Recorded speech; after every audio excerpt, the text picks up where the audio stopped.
아멘. 이솝 우화 중에 여러분들이 너무도 잘 알고 있는 개미와 배짱이의 이야기가 있습니다. 한 여름에, 무척 더운 여름에 개미들은 열심히 일을 하는데 배짱이는 그늘에 앉아서 바이올린을 켜면서 춤추고 노래하고 놀다가 겨울이 되어서 먹을 것이 없어서 개미한테 구걸하게 되었다는 그런 유명한 이야기입니다. 근데 제가 초등학교 다닐 때만 하더라도 그런 이야기들이 굉장히 큰 교훈으로 다가오고 당연한 이야기로 생각이 됐는데, 이제 시대가 변해서 더 이상 21세기에는 그런 이야기가 당연한 이야기로 여겨지지 않는 세대가 되었습니다. 그래서 여러 가지 새로운 버전의 개미와 배짱이 이야기가 나오고 있는데, 특별히 일본 사람들을 겨냥해서 이러한 버전의 개미와 배짱이 이야기가 나왔습니다. 눈이 내리자 먹을 것이 없어진 배짱이는 이제 개미집을 찾아가게 됩니다. 문을 막 두드렸습니다. 근데 아무리 문을 두드려도 문이 열리지를 않는 것입니다. 그래서 배짱이는 할 수 없이 문틈을 비집고 들어가서 구걸하려고 개미들 찾아봤지만 개미들이 보이질 않았습니다. 음식은 잔뜩 쌓여져 있는데 그간 여름 동안에 너무 열심히 일한 개미들이 과로사로 다 쓰러져 죽어버린 것입니다. 그래서 배짱이는 이게 웬일이냐라고 하면서 그곳에서 정말 즐겁게 그것을 먹고 춤추면서 한겨울을 아주 뿌듯하게 보냈다는 그런 이야기입니다. 일본 사람들을 비유하는 이야기입니다. 일본 사람들은 여러분들이 아시다시피 세계에서 가장 노동시간이 많은 나라입니다. 반면에 가장 저축률이 높은 나라입니다. 저축을 그 어느 나라보다도 많이 하는 나라가 일본 사람들인 것입니다. 일본은 나라는 굉장히 부강하지만 개인은 굉장히 가난하게 삽니다. 집도 굉장히 조그맣게 그냥 알뜰살뜰 그렇게 살아야만이 살 수 있는 나라가 일본인 것입니다. 그래서 일본을 빗대어서 그렇게 표현한 것입니다. 그럼 여러분, 미국 버전은 어떨 것 같습니까? 미국은 소비자 천국입니다. 그렇죠? 소비자들이 천국인 그런 나라입니다. 배짱이가 개미집을 찾아가서 문을 두드리는 것까지는 똑같습니다. 문을 열심히 두드렸더니 이번에는 개미들이 나옵니다. 하지만 문전박대하면서 이런 사람은 가치가 없어 라고 쌀 한 톨 주지 않고 쫓아보낸 것입니다. 배짱이는 춥고 배가 고팠습니다. 마음도 너무도 서글퍼졌습니다. 이제 내가 이렇게 추위 속에서 죽게 되는구나. 그래서 죽기 전에 마지막으로 내가 진짜 좋아하는 바이올린을 켜면서 노래하다 죽으리라 하고 바이올린을 켜면서 혼신의 힘을 다해서 음악을 연주합니다. 그랬더니 개미들이 여름에는 열심히 일을 하느라고 음악을 듣지 못했는데 이제 한가로이 음악 소리를 들으니까 음악 소리가 너무 좋은 거예요. 너무 비장하고 너무 깊이가 있는 것입니다. 그래서 하나 둘 개미들이 배짱이 옆으로 모여들기 시작한 것입니다. 그래서 그 광경을 본 배짱이가 그 기회를 놓치지 않고 티켓 플리즈, 입장료 내시오 라고 이렇게 이야기하게 됐고, 거기에 있던 모든 사람들이 할 수 없이 개미들이 입장료를 내면서 또 그 겨울에 아주 뿌듯하게 아주 잘 보냈다라는 그런 이야기입니다. 사랑하는 여러분, 이처럼 21세기를 살아가는 사람들의 가치관은 19세기나 20세기 사람들과 똑같을 수가 없습니다. 시간이 갈수록 노동에 관한 열정이 쇠퇴해 가고 있는 것입니다. 쉽게 즐길 수 있는 육감적 쾌락이 이 세상을 지배하고 있습니다. 일본의 경우 많은 젊은이들이 일에 대한 열정을 상실해서 지금 일본은 큰 문제라고 합니다. 젊은이들이 평생 직장 하면 1번이었는데 요즘에는 일본 젊은이들이 직장을 가지려고 하지 않는다 합니다. 전부 아르바이트로 하루하루를 연명하려고 한다라는 것입니다. 다른 나라들과 비교했을 때 참 흥미로운 것은 일본은 가구당 컴퓨터 대수가 오히려 줄어들고 있습니다. 그 이유가 뭐냐? 컴퓨터에 앉아가지고 글을 쓰고 생각하는 시간을 갖기 싫어한 젊은이들이 전부 아이폰 하나만 들고 핸드폰 하나만 들고 침대 위에서 뒹굴기 때문에 컴퓨터가 잘 팔리지를 않는 것입니다. 그래서 어떤 일본 전문가에 따르면 일본의 젊은이들은 반경 3m 밖의 것에는 아무런 흥미를 가지지 않는다라는 그런 이야기를 하고 있습니다. 하지만 이런 열정을 잃어버린 인생, 아무 관심이 없는 인생이 간 일본만의 이야기라고 여러분은 생각하십니까? 저는 그렇게 생각하지 않습니다. 바로 뉴욕에서 살고 있는 우리들의 이야기일 수도 있다라는 것입니다. 미국의 사상가인 에머슨은 이런 유익한 말을 우리에게 남겼습니다. 진정한 리더는 생각하게 만드는 리더이다. 정말 어떤 사람이 진정한 리더이고 훌륭한 리더라면 따르는 사람들로 하여금 생각하게 한다는 것입니다. 욕심이 많은 리더들은 따르는 사람들이 생각하는 것을 싫어합니다. 생각하게 만들면 반항하기 때문입니다. 우민정책이라고 그러죠. 무조건 나를 따르라라고 이야기하지 생각하게 만들지는 않습니다. 간단하게 이야기하고 명확한 지시를 주면서 따라와라, 그걸로 충분하다라고 하지 결코 생각하게 만들지는 않습니다. 하지만 좋은 리더는 생각하게 만드는 리더인 것입니다. 훌륭한 리더와 동행하는 사람은 반드시 내가 내 귀한 인생을 어디에다 투자해야 할 것인가 라는 것들을 근본적으로 생각하게 되어 있습니다. 그리고 그 생각과 결단이 열심과 헌신을 만들어내는 것입니다.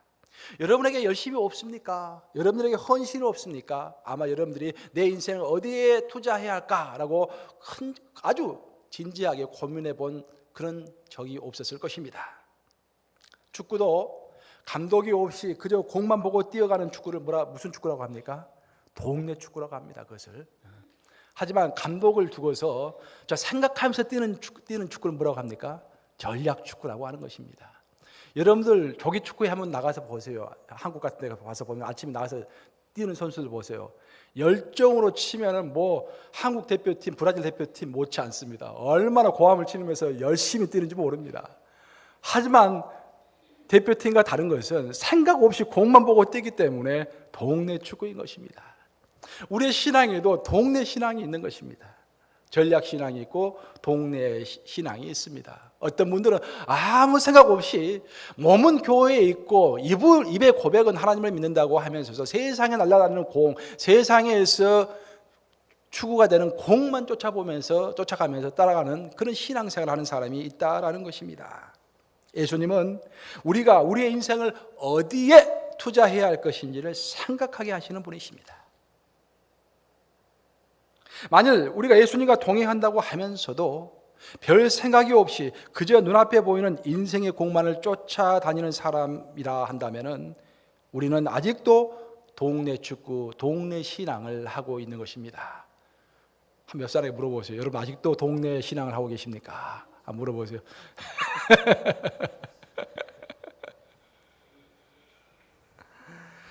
마치 예수팀이라는 가장 훌륭한 축구팀에 소속이 되어 있지만 한 번도 축구장을 달려보지 못한 만년 후보 선수와 같은 신앙생활을 하고 있는 것입니다. 저는 그것이 안타까울 뿐입니다.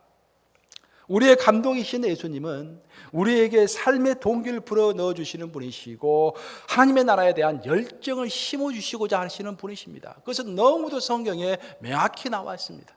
우리 예수님은 또 우리 하나님은 우리가 그저 그렇게 이 땅을 연명하는 것을 원치 않으신 것입니다. 우리를 이 땅에 두신 이유는 분명히 이유가 있기 때문에 이 땅에 두신 것입니다. 만약 우리가 이 땅에 있을 이유가 없다라고 한다면 우리는 빨리 죽는 것이 최상의 방법입니다. 그것이 바로 사도 바울의 고백이었던 것입니다. 내가 죽는 것이 더 나으니. 왜냐? 내가 죽으면 하늘나라에 가서 영원한 고통이 없는 그 세상에서 평온을 누리며 우리 주와 함께 영원히 있을 것이기 때문에 죽는 것이 우리에게는 유익한 것입니다. 하지만 죽지 않고 이 땅에 우리가 살아남아 있다라고 한다면 우리에게는 미션이 있는 것입니다.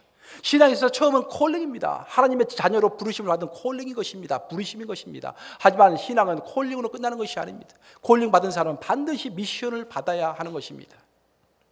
근데 그 미션을 생각조차 없이 그냥 세상의 공을 보면서 뛰어다니는 사람들이 이 세상에는 너무도 많은 것입니다. 그런 의미에서 우리 다 같이 누가복음 24장 32절을 한 목소리로 읽어보겠습니다. 누가복음 24장 32절 시작. 그들이 서로 말하되 길에서 우리에게 말씀하시고 우리에게 성경을 풀어주실 때 우리 속에서 마음이 뜨겁지 아니하더냐 하고. 어떻습니까? 우리 하나님께서 말씀을 풀어주시고 말씀 주실 때 우리의 가슴이 뜨겁지 아니하더냐라고 엠마오 도상에 있던 제자들이 말했던 고백했던 그런 고백인 것입니다. 우리 삶에는 이런 고백이 있어야 할 줄로 믿습니다. 여러분 이런 고백이 있습니까?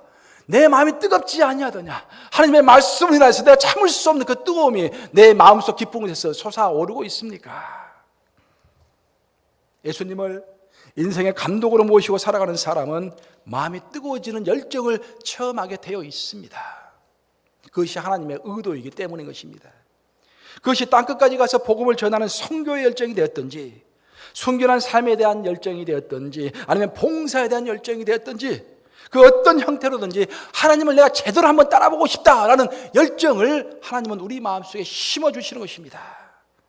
그리고 바로 그 열정이 어떤 일을 성취하게 하는 동기이고 힘인 것입니다. 몇 년 전에 시카고 대학에서는 세상에서 성공하는 비결이 무엇인가라는 그런 아주 평범하지만 중요한 주제를 가지고 무려 5년간에 걸쳐서 대대적인 그런 리서치를 한 적이 있습니다.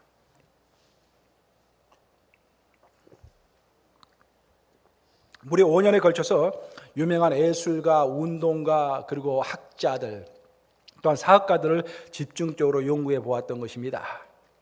이 프로젝트의 책임자였던 벤자민 블룸 박사는 연구원들과 함께 성공한 사람뿐만 아니라 그 성공한 사람들을 만든 그 스승들, 그리고 가족들도 모두 일일이 인터뷰를 해 보았습니다.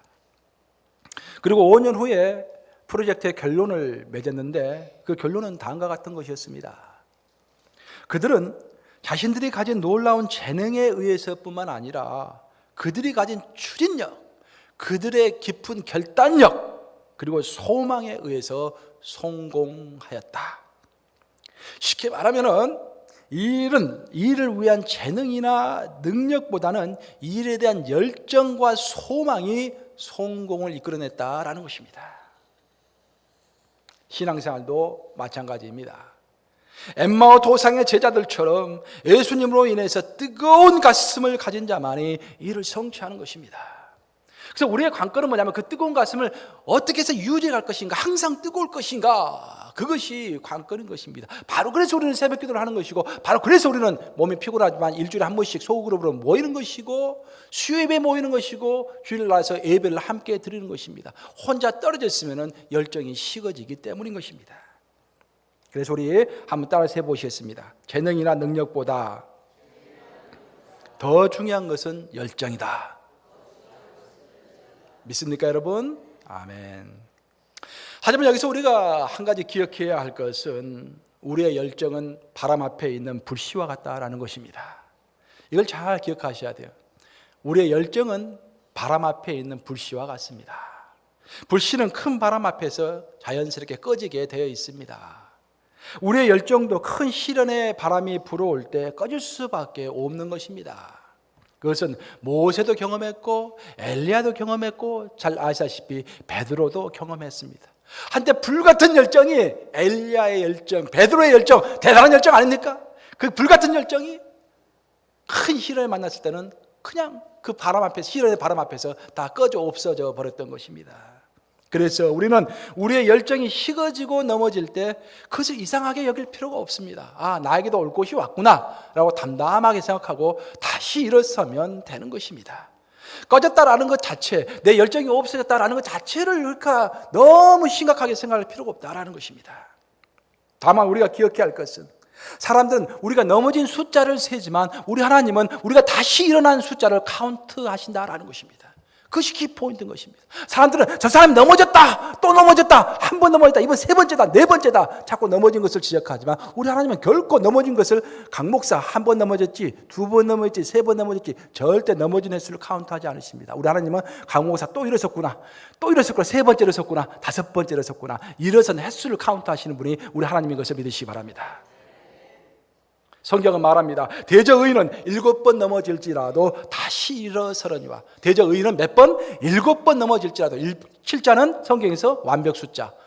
수없이 넘어 7번이라는 말로 상징을 했지만 100번, 1000번, 10,000번 넘어질지라도 다시 일어서는 자가 의인이다라고 설명하고 있는 것입니다. 성경은 넘어지지 않는 법을 설명하고 있는 책이 아닙니다. 성경 어디를 읽어보더라도 넘어지지 않으려면 이렇게 해라라는 말이 없습니다. 단 성경은 넘어진 사람이 다시 일어나는 방법을 여러 각도로 여러 방법으로 설명해 주고 있는 책이 바로 성경인 것입니다.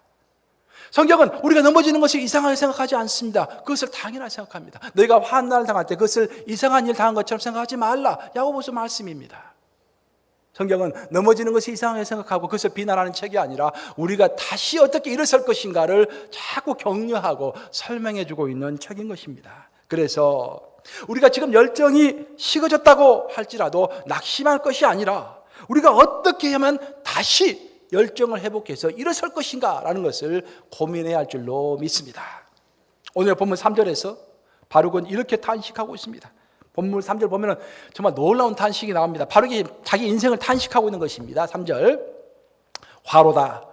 여호와께서 나의 고통에 슬픔을 더하셨으니, 내 고통이 있었는데 그 고통에 슬픔까지 더해주셨다라는 것입니다. 나는 나의 탄식으로, 내가 너무 많이 탄식을 해서 피곤하고, 너무 많이 탄식해서 피곤하고 평안을 찾지 못했다. 내가 하나님의 일꾼임에도 불구하고, 하나님께서 부르신 일꾼임에도 불구하고 내가 평안을 찾지 못하고 있다고 탄식하고 있는 것입니다. 고통, 슬픔, 탄식, 피곤, 평안. 그래서 많이 들어본 단어들 아닙니까? 보통 직장인들이 가장 많이 하는 그런 단어들인 것입니다. 직장인들이 자주 하는 모든 말들이 바룩의 고백에 나와 있습니다. 한때 하나님을 향한 불같은 열정을 가지고 바룩은 일했습니다. 하지만 지금은 모든 것이 귀찮고 피곤하고 그저 인생의 슬픔만 더해가고 있다고 고백하고 있는 것입니다. 하지만 놀랍게도 여기서 우리가 참 놀라운 것은 하나님은 이런 바룩의 탄식을 다 듣고 있었다라는 것입니다. 지금 이게 본문 말씀이 너가 옛날에 이렇게 탄식했지라고 하나님이 지금 하시는 말씀이에요. 옛날에 내가 들어보니까 너가 이렇게 탄식했지라고 이렇게 물어보는 거예요. 하나님은 그의 탄식을 다 듣고 계셨다라는 것입니다. 근데 더 놀라운 것은 하나님께서 그 탄식만 들을 뿐만 아니라 그 탄식에 대해서 답변해 주셨다라는 것입니다. 얼마나 놀라운 것입니까? 우리의 희미한 시름조차도 다 들으시고 응답하신 하나님. 우리가 탄식하고 고통하고 왜 내 인생은 이렇게 슬픔만 있을까? 왜 내 인생은 활짝 한번 펴지도 못하고 이렇게 죽게 생겼나? 라고 이야기할 때 그 탄식을 다 들으시고 적절할 때 우리에게 응답하시는 하나님이라는 것입니다. 하나님은 바룩의 모든 고백을, 그 탄식을 다 듣고 계시다가 아주 적절할 때, 바룩이 실족하기 바로 직전에, 이제 넘어지기 직전에 바로 그때 손수 바룩에게 말씀해 주신 내용이 바로 오늘의 본문 내용인 것입니다. 하나님이 바룩에게 전해준 말씀은 그가 왜 열정을 잃게 됐는지, 그가 왜 피곤하게 됐는지, 그가 왜 평안을 빼앗기게 됐는지 그 이유를 자세하게 설명해 주십니다. 그래서 오늘 본문 아주 중요한 본문입니다. 우리들에게 많이 적용이 되는 본문이에요. 바룩의 열심에 있어서 결정적인 문제가 한 가지 있었는데, 바룩이 열정을 가진 것까지는 좋았는데 그 열정에 결정적인 한 가지 문제가 있었는데, 그 열심이 하나님의 계획에서 벗어난 인간적인 열심이었다라는 것입니다. 오늘 본문에서 하나님은 바로 그것을 지적하고 있습니다. 바룩은 에레미야의 서기관이었습니다. 에레미야는 하나님의 사람이죠. 하나님께서는 인간에게 하고 싶은 말씀이 있으면 인간에게 직접 하시기보다는 선지자를 통해서 주로 말씀하셨습니다. 물론 직접 말씀하시기도 하지만 에레미야는 하나님께서 특별히 선택하셔가지고 이스라엘 민족에게 하고 싶은 말씀이 있으면 에레미야에게 말씀을 했어요. 그럼 에레미야는 하나님의 음성을 딱 듣고서 그것을 직접 자기가 쓰는 게 아니라 자기 입을 열어서 하나님의 음성을 전달하면은 바로 바룩이 그것을 다 받아서 적었던 것입니다. 그 역할을 했던 사람이 서기관의 역할을 했던 사람이 바룩입니다. 바룩은 바울에게 있어서 디도와도 같은 사람이었습니다. 요즘 제가 디도서 우리 끝났죠. 새벽기도 좀 성경 통독 쭉 해나가고 있습니다. 새벽기도 나오셔가지고 못 들으신 분들 손해입니다. 손해. 성경을 지금 마태복음부터 신약 쫙 해나오고 있는데 지금 디도서까지 끝나고 지금 빌레몬서 이제 이번 주부터 합니다. 요한계시록까지 쭉 나올 거예요. 지금 우리 디도서를 보면은 바울이 디도를 굉장히 많이 의지했던 것이 나옵니다. 물론 바울에게는 디모데가 있었지만은 디모데보다도 훨씬 더 유용했던 제자가 디도였습니다. 디도는 어떤 사람이었냐면은 사도 바울의 직속적인 대리자였습니다. 사도 바울이 가장 힘들어했던 교회가 고린도 교회하고 그레데 교회였는데, 고린도 교회 그 힘든 교회에 자기가 가기 힘들 때 자기를 대신해서 보냈던 사람이 바로 디도였던 것입니다. 또 그렇게 목회하기 힘든 그 항구 도시, 뱃사람들이 많은 그 항구 도시 그레데 섬에서 목회했을 때도 그 가장 힘든 교회로 보냈던 사람이 바로 디도였던 것입니다. 또 로마 감옥에 갇혀 있을 때 옆에 뒀던 사람이 디도였고, 또 마지막 사도 바울이 마지막 선교여행, 죽기 바로 직전에 마지막 선교여행이 사바나였는데 오늘날로 말하면 스페인이었죠. 스페인은 그 당시로 말하면 땅끝이라고 했습니다. 가장 먼 곳에 있는 나라라는 의미에서 땅끝이라고 했는데, 그 사바나 가장 힘든 곳으로 선교여행을 할 때 데려갔던 사람이 바로 디도였습니다. 가장 충실한 제자였다라는 것입니다. 바룩은 바로 에레미야에게 있어서 그런 사람이었습니다. 바룩도 훌륭한 권세가의 아들이었습니다. 자기가 평생 잘 먹고 잘 살려면 얼마든지 쉽게 살 수 있는 사람이었음에도 불구하고 그는 나라를 구하겠다라는 그런 큰 뜻을 품었습니다. 그래서 참 선지자요, 참 영적 지도자였던 에레미야를 옆에서 보호자했던 것입니다. 그리고 그에 대한 대가로서 에레미야의 대리자로서 에레미야와 함께 모진 고난을 함께 받았던 것입니다. 예나 지금이나 바른말 하는 선지자는 항상 고통을 당하게 되어 있습니다. 왜 그렇게 우리에게 이야기하느냐, 왜 그렇게 설교하느냐 하면서 많은 고통이 있었던 것입니다. 그 고통을, 에레미야가 받는 고통을 그 옆에 있었던 바룩도 똑같이 받고 있었던 거예요. 그래서 오늘 이렇게 한탄을 했던 것입니다. 이런 어려운 고난 가운데서도 바룩을 끝까지 지켜주었던 것이 한 가지 있었는데 그것은 그의 원대한 비전과 꿈이었습니다. 바룩은 꺼져가는 이 나라를 언젠가는 구하겠다라는 그야말로 한 인간이 세상에서 품을 수 있는 큰 뜻을 품고서 그 인고의 세월을 다 견뎌냈던 것입니다. 그런 바룩을 향해서 하나님은 놀라운 말씀을 하시는데 이런 말씀을 하고 계시는 것입니다. 바룩아, 내가 너를 위하여 큰 일을 찾느냐, 그것을 찾지 말라라고 말씀하시는 것입니다. 바룩아, 너가 지금 열심을 내고 있는데 너를 위하여 열심을 내고 있느냐? 그렇게 하지 말라라고 말하고 있는 것입니다. 왜냐하면 하나님은 이미 유다 왕국을 멸망시키기로 작정을 하시고 계획을 하셨는데 바룩은 엉뚱한 열심을 품고서 인간적인 판단하에서 열심을 품고서 하나님의 계획에 정반대되는 열심을 내고 있었던 것입니다. 이와 같은 오늘의 본문을 보면서 우리가 교훈을 삼아야 할 것은 우리의 열심은 하나님의 계획을 뛰어넘어서는 안 된다라는 것입니다. 우리는 열심을 내되 항상 하나님의 계획 안에서 열심을 내야 하는 것입니다. 우리 따라서 해보시겠습니다. 우리의 열심은 하나님의 계획을 뛰어넘지 말아야 한다. 여러분 중에 혹시 이 뉴욕에 영향을 미치고 싶으신 분이 있습니까? 이 뉴욕에 뭔가 임팩을 주고 싶으신 분이 있습니까? 그러면 먼저 하나님이 뉴욕을 향해서 가지신 계획과 뜻이 무엇인지를 물어보시기 바랍니다. 그리고 그 하나님의 계획에 맞춰서 뉴욕에 영향을 주시기 바랍니다. 많은 열정적인 사람들의 특징 중에 하나는 하나님께 묻지도 않고 자신이 마음대로 열정적인 원대한 계획을 다 세운 다음에 그것을 축복해달라고 하나님께 온다라는 것입니다. 바로 그것이 바룩의 실패였습니다. 하나님은 말씀하십니다. 내가 너를 위하여, 너 자신을 위하여 큰 일을 찾느냐, 큰 일을 도모하느냐, 큰 일을 경영하느냐, 그것을 경영하지 말라, 찾지 말라. 보라, 내가 모든 육체에 재난을 내리리라. 바룩, 너는 지금 나라를 구하겠다고 열심을 내고 있지만 그 열심은 내 계획과는 아무런 상관이 없다라고 하나님은 말씀하시는 것입니다. 또 한 가지, 하나님이 바룩에게 주신 열정에 관한 교훈이 또 한 가지 중요한 교훈이 있는데 그것은 우리의 신앙적 열심에 관한 보상은 하나님이 결정하신다라는 것입니다. 우리가 열심을 내면서도 많이 실망하는 이유 중에 하나가 보상이 제대로 없다라고 느껴질 때, 오히려 열심을 냈는데 오히려 다른 사람들이 다 나를 반대한다라고 느껴질 때 그때 낭망이 됩니다. 많은 사람들이 와서 저기 그런 소리를 해요. 목사님, 이제 교회 봉사 그만하겠습니다. 하면 할수록 이렇게 반대가 많고 그러니 교회는 가만히 조용히 다니는 게 최고인 것 같습니다. 내가 교회 30년 다녀보니까 결론 딱 하나, 봉사하지 않고 조용히 주일 축사하고 집에 조용히 가는 것이 최고인 것 같습니다. 절대 그렇지 않습니다. 그것은 내 마음속에 내가 열심을 내고 봉사를 하면은 이렇게 내가 대접을 받고 이러이러한 평가를 받고 이렇게 돼야 한다라는 생각이 있기 때문에 낭망이 되고 실망이 되는 것입니다. 오늘 본문은 그런 이야기를 하고 있습니다. 본문에 따르면은 바룩의 목표와 기상은 한 나라를 구하는 것이었습니다. 바룩의 지금 생각에는 한 인간의 편안함, 일신의 영달 그런 것이 없이 한 나라를 구하겠다는 그런 원대한 독립투사와 같은 그런 꿈을 품고 있는 거예요. 근데 하나님의 보상은 뭔지 아십니까? 한 나라를 주신 것이 아니라 바룩 한 사람의 목숨만 간신히 부지하는 것, 그것을 보상으로 주신 것입니다. 바로 여기서 우리는 하나님께 잘 반응을 해야 합니다. 우리는 이 순간에 낙심하기보다는 나는 한 나라를 구했는데 왜 하나님은 나에게 한 목숨만 주십니까? 라고 낭망하기 이전에 이것이 하나님의 뜻임을 인정하고 그것을 달게 받아야 한다라는 것입니다.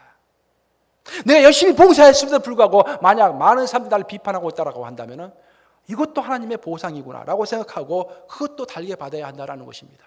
우리 예수 그리스도께서는 이 땅에 오셔서 하늘 보좌를 버리고 이 땅에 오셔서 우리 모든 사람들 사랑하고 열심히 섬기고 제자들의 발을 닦였지만 그 대가는 자기를 십자가에 못 박고 죽이는 것이었습니다. 그래서 우리 예수님은 겟세마네 동산에서 기도하실 때 주여 이 잔이 넘어갈 수 있거든 내가 받지 않도록 해주시옵소서, 고통을 피하게 해주시옵소서 라고 기도했지만 결국 하지만 하나님의 잔이라면 내가 마시겠나이다, 그것이 하나님의 보상이라면 그것을 달게 받겠나이다 라고 고백했던 것입니다. 그래서 예수님인 것입니다. 그리고 우리는 예수님을 따르는 제자이기 때문에 우리 또한 마찬가지입니다. 아무리 내가 큰 열심을 가지고 있는 힘을 다하여 노력했고 저 시간을 아끼면서 하루에 13시간 14시간 교회를 위해서 일했다 할지라도 그것이 정 내가 기대했던 반응과는 다르게 나를 비판하고 나를 어렵게 한다 할지라도 그것이 하나님의 보상이라고 한다면 그것도 하나님의 뜻이겠지, 이것도 하나님의 섭리겠지 하고 받아들이는 것이 바로 그것이 우리의 하나님을 향한 자세인 것입니다.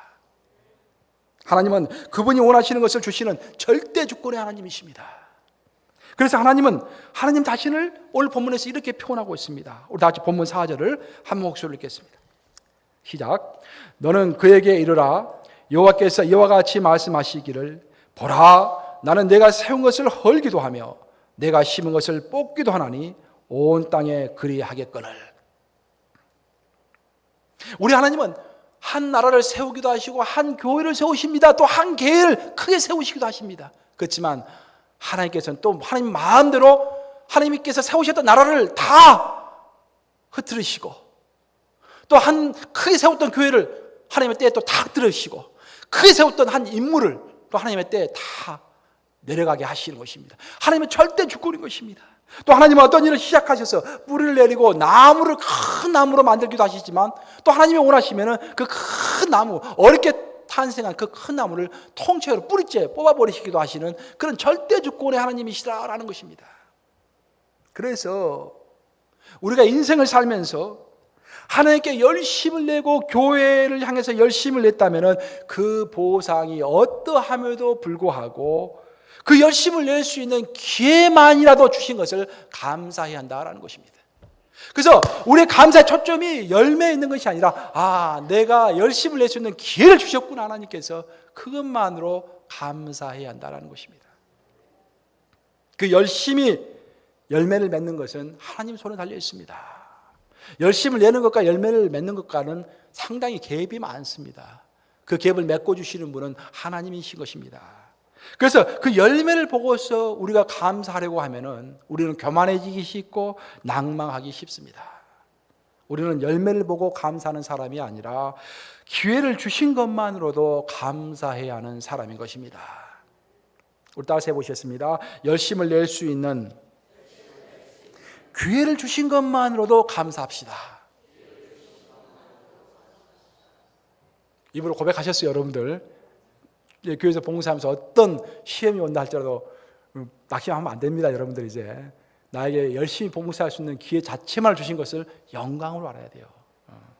저도 만약에 열매를 보고 낭망했다면 수없이 목회를 그만뒀을 것 같아요. 수없이. 그렇지만 나를 목사로 불러주신 것 자체 그 하나만으로도, 우리 부부가 자주 하는 말 중에 하나가 가끔씩 내가 진짜 어떻게 다 목사가 됐냐 이런 이야기를 가끔씩 이야기를 많이 해요. 우리 제가 하는 이야기가 당신은 목사 돼서 정말 다행이라고. 기질 자체가 내가 굉장히 새로운 것을 좋아하고 엔터프레너십이 있기 때문에 사업 같은 걸 좋아하고 그러기 때문에 당신의 삶이 굉장히 고단했을 거라고. 그런데 목회를 하니까 항상 말씀 붙들고 살고 항상 새벽 기도하고 얼마나 좋냐고. 기회 주신 것만으로 감사해요. 근데 내가 사실 열심히 합니다. 월요일도 없이 저는 열심히 일합니다. 올, 하, 수, 목, 금, 토. 보통 밤 10시까지 교회에 있어요. 웬만한 일 없으면 계속해요. 열심히 노력하고 뭔가 힘도 있는 것을 하고 싶어서, 뭔가 세상과 다른 메시지를 주고 싶어서 열심히 합니다. 근데 들려오는 메시지는, 그 반응은 항상 좋은 반응만은 아니에요. 그래서 이해를 잘 못하시는 분이 있는 것 같아요. 쇼펜하우어 그런 말씀 하신 거 들어본 적 있어요? 베스트셀러는 무식한 사람들이 있는 책이다. 쇼펜하우어가 유명한 철학가 아닙니까? 머리가 뛰어난 것으로 해서는 전 세계에서 가장 뛰어난 사람이 인류 역사상 아인슈타인과 쇼펜하우어라고 그래요. 근데 쇼펜하우어가 책을 썼어요. 너무 심오한 책인 거야. 근데 그 책을 썼더니 책이 13권인가밖에 안 팔렸어요. 책을 그래서 당신이 형편없는 철학자 아니요, 누가 이렇게 이야기하니까 그 사람이 했던 답변이 베스트셀러는 잘 팔리는 책은 무식한 사람들이 있는 책이라. 사람이 이해할 수 있는 책을 사기 때문에 너무 심오해서 이해할 수 없기 때문에 책을 안 산다라는 것입니다. 이제 말씀을 마치러 갑니다. 어느 분이 은퇴해서 농촌에 들어가서 처음으로 젖소를 사게 됐다고 합니다. 젖소를 길러가지고 좀 이제 잘 살아보려고.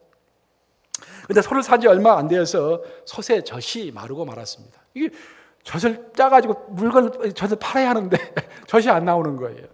그래서 이웃 농부에게 이게 어찌된 일이오? 라고 물어보았던 것입니다. 이야기를 들은 농부는 이유를 이렇게 설명해 주었습니다. 당신의 젖이 마른 이유는 젖을 다 짜주지 않았기 때문이요. 젖소는 젖을 최대한으로 많이 짜내야 계속 더 신선한 젖을 생산하는 법이요 라고 이야기해 줬다고 합니다.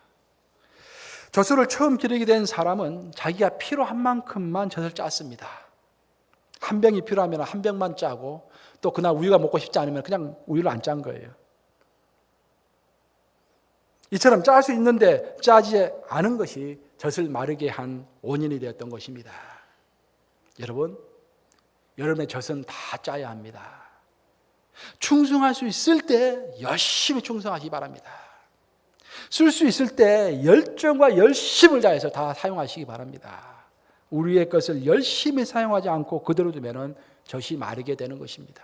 사도 바울의 마지막 고백이 뭐였습니까? 내가 갈 때가 다 되었으니 나의 인생을 전제와 같이 다 부었다라고 이야기했지 않습니까? 내 인생을 포도주처럼, 재물 위에 뿌리는 포도주처럼 내 인생을 하나도 남기지 않고 그냥 다 뿌렸다라는 거예요. 이제 나는 남은 것이 아무것도 없이 하나님한테 간다라는 거예요.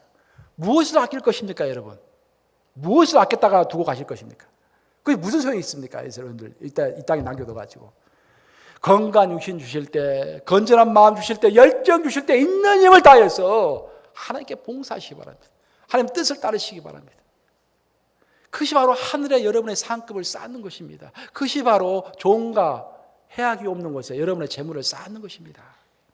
이번에 우리 교회가 여름학교를 진행하면서 저에게 그 무엇보다도 즐거운 것은 우리 권사님들이 매일같이 솔선수범해서 매일 지금 교회에 나오십니다. 우리 권사님들 조를 짜가지고 너무 감동적입니다. 지금 권사님 나오셔가지고 밥을 해가지고 점심을 해가지고 교사들, 어린아이들, 우리 교육자들까지 또 다 챙기셔가지고 맛있는 점심을 매일 먹고 있습니다. 바로 이것이 젖을 짜는 것입니다.